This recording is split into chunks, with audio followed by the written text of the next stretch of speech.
It's just a really beautiful location, many really architecturally unique buildings to look at.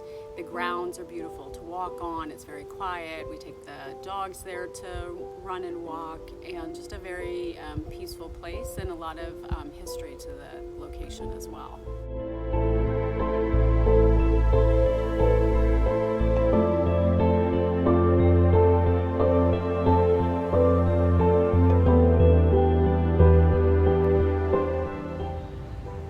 My name is Bill Richards. I worked here from 2006 to 2017. I was the Director of Maintenance and Operations for Department of General Services DGS Annex Complex, which when the hospital closed in January of 2006, the name was changed from the Harrisburg State Hospital to the DGS Annex Complex. We housed, in the beginning, we housed over 1,600 state employees here, and 2 buildings that were occupied by third-party drug and alcohol rehab. So at that point we had about 1,800 folks on campus, including the maintenance personnel that worked here. The hospital was built in 1850. It was originally called the Pennsylvania State Lunatic and Union Asylum. I researched for years trying to figure out what the union stood for and was never able to put a cause for that. But shortly after the hospital opened, the word union was dropped and it was just the Pennsylvania State Lunatic Asylum. It was a city on a hill. It was self-sustaining for the most part. They made their own clothing, their own furniture, their own bedding. They grew their own crops. In fact, they grew excess crops and were able to sell them on the open market to subsidize the hospital. The original building was in the front of the campus near the admin building. It was a Kirkbride design building. It was poorly built from what I understand, and by 1890 it was starting to fall apart, and they decided to build a new hospital. The design of this new hospital was called the cottage style, where the Kirkbride was basically one big building with different wings to house the different patients. The cottage style is an open concept. You have all these buildings spread out through the campus, and there are currently 53 buildings left on the campus, including sheds and lumber sheds and maintenance buildings and the original hospital patient buildings, the workers' homes. They lived in, if you worked here, you lived here. In fact, if you wanted to leave here, you needed a slip from the superintendent saying you were allowed to leave, or you would be AWOL and took the chance of losing your job. Husbands and wives worked here, single folks worked here.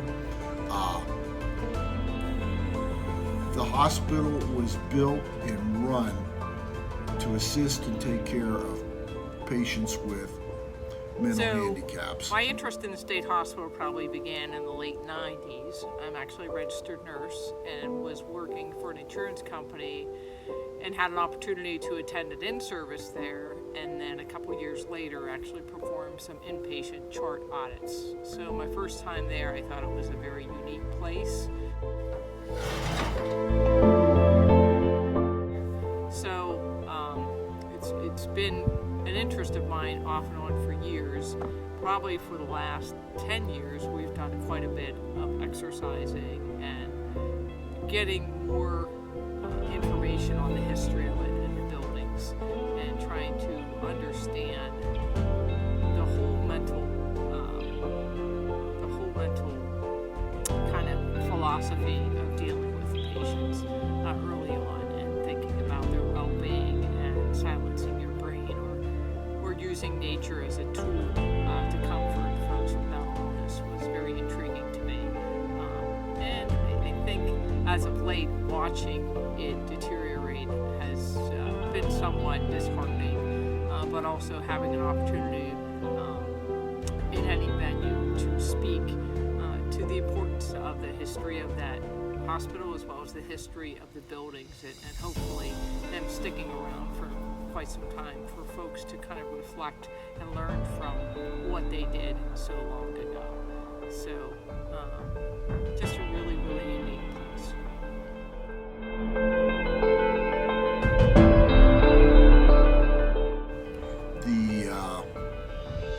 The new buildings, the admin building was built in 1894, and that is the newest, or the oldest of the new hospital. Most of the other buildings were built between 1899 and 1920. The building we're sitting at, the maintenance building, was built in the 1950s.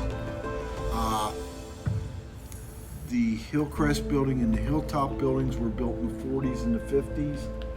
The Hilltop building was originally built as a tuberculosis ward, although it was never used from my understanding.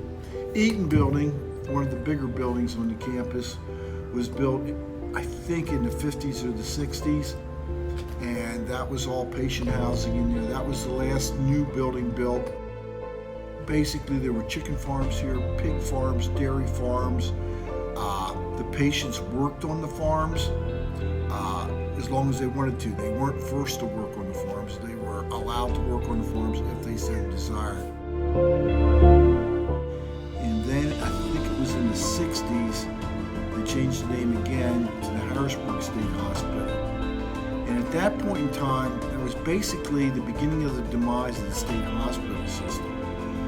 Our legislatures passed a law that said if the patients worked, they had to be paid. And there was no money, there was no funding, no money to pay the patients. The patients helped do everything.